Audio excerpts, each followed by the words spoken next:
Ito po ang dapat ninyong suotin kung mabilis ka nakakainggitan ng inyong kapwa. Kung marami naiinggit, nagpapalipad hangin, alam niyo palipad hangin yung baka halimbawa sinuswerte ka, nakikita po niya sinuswerte ka, tapos siya minamalas pa rin. Sabihin po niya, malasing ka sana. Nagkakatotoo po ito kapag wala kang proteksyon. Or kaya minsan balisa ka, hindi ka makatulog.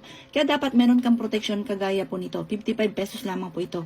Hinihigop nito ang mga negative energy sa inyong katawan. Kaya dapat meron po kayo nito, mga bossing.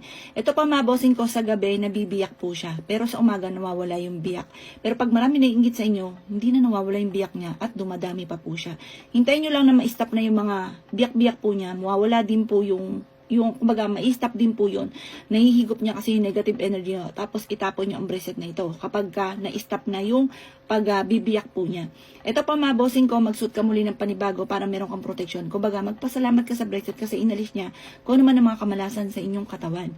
55 pesos lamang ito. Dapat meron kang suot na ganito. Lalo na ngayong taon ito. Kasi diba, Year of the Horse Fire. Mas mabilis na iinggit. Mas mabilis na nanalangin, nagagalit. Kaya dapat meron kang ganito, mga bossing.